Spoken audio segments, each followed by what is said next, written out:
Hey guys, CJ here, back again with another brand new character bio for you, and this time it's one of the world's most popular characters. She's definitely an up-and-comer, as we've seen an increase in her popularity in the past couple of years. Of course, I'm talking about Harley Quinn. Yes, the Joker's on-again, off-again lover, everybody's favorite mad psychiatrist, psychologist, whatever the difference is. And I'm really shocked, more than anything, that we haven't done a bio for her yet. I mean, she's, like I said, one of the world's most popular characters at this point, and that can be debated, but I think when you look at the amount of people that will dress as Harley Quinn at the cons, the amount of people that look up Harley Quinn stuff, buy Harley Quinn gear, she's definitely up there. I would say definitely not of all time, but maybe of the last, 5 or 10 years.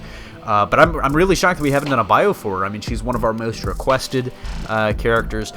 But really, just because she's such a fixture, I'm kind of shocked that we haven't really gotten around to it, and we're trying to fix that problem today, folks. So let's talk about a little bit about, before we get into her actual character origin, let's talk about how the character originated in popular culture. Now, Harley actually, she was created for the Batman animated series. Yes, I had no idea before I started researching for this, for a 1992 episode titled Joker's Favor, and she's really probably the best, maybe only, example of a character successfully making that kind of jump from screen to page, as she's been a mainstay in the Batman mythos ever since. You've seen her in the comics, she's got her own standalone runs, for God's sakes, Arkham games, animated movies, and now she'll be coming to the big screen in the upcoming 2016 blockbuster Suicide Squad, as portrayed by the beautiful Aussie Margot Robbie.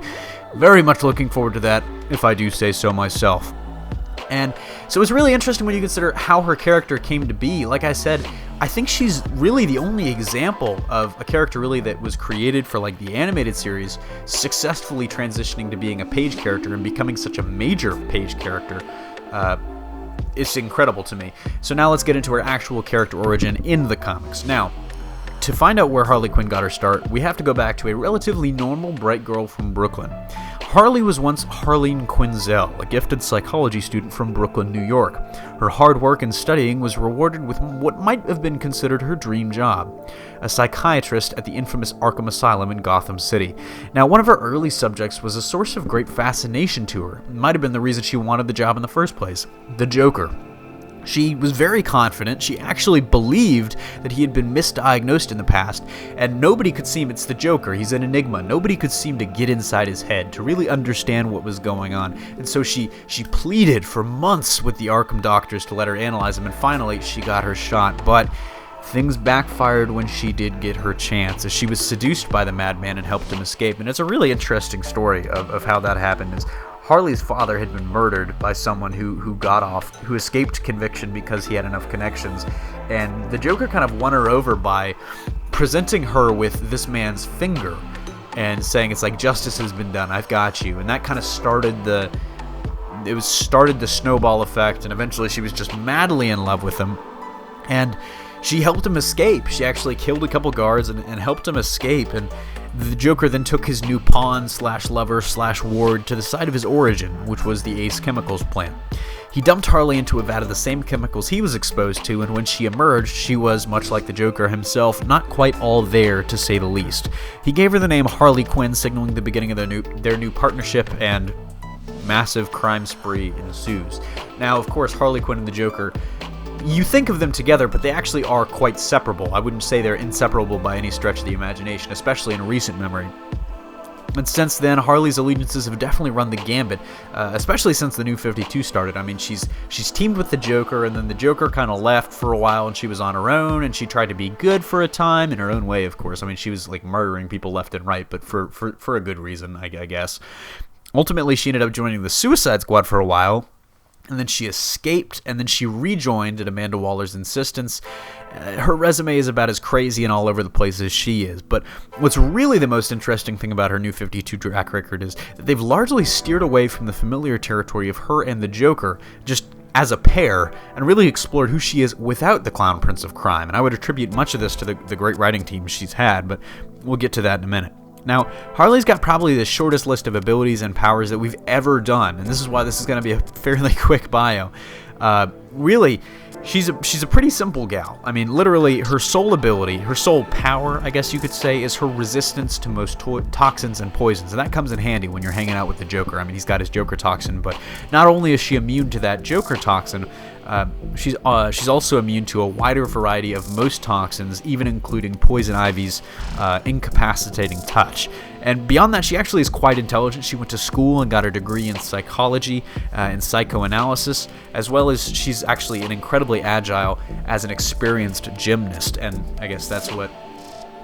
I don't really know how that ties into her character, but certainly that provides an edge. But really, those are her only 3 things that she's got going for her. I mean, if you go back to Josh's Aquaman bio, it's like this huge list of like, he can, talk to fish, and he's super strong, and he's super durable. Harley's like, immune to poisons, gymnast, smart.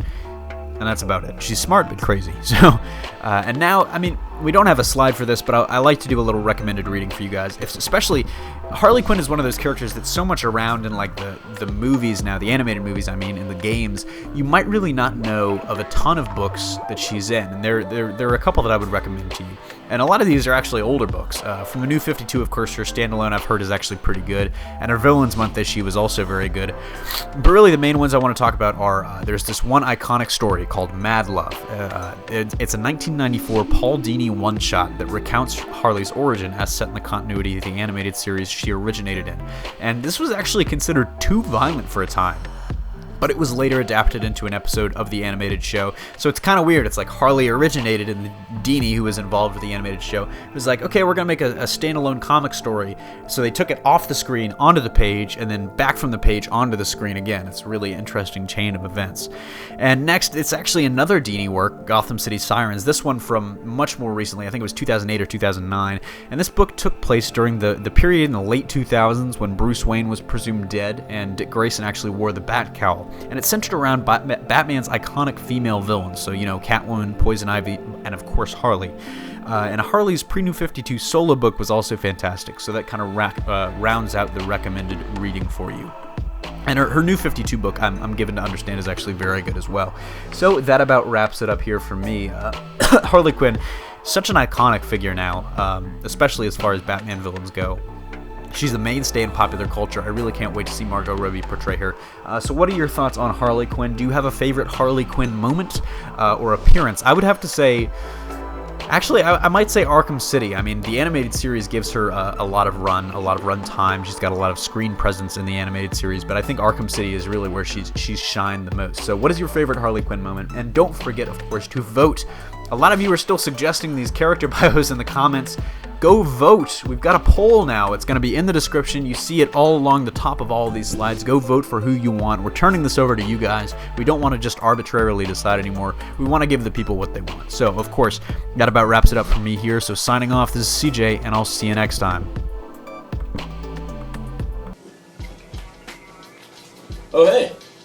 I hope you guys enjoyed what you just saw. I don't know what exactly you just saw, but I hope you guys enjoy it. And if you really did like it, go check out our other stuff. We have social media, Facebook, Twitter. The link should be somewhere here.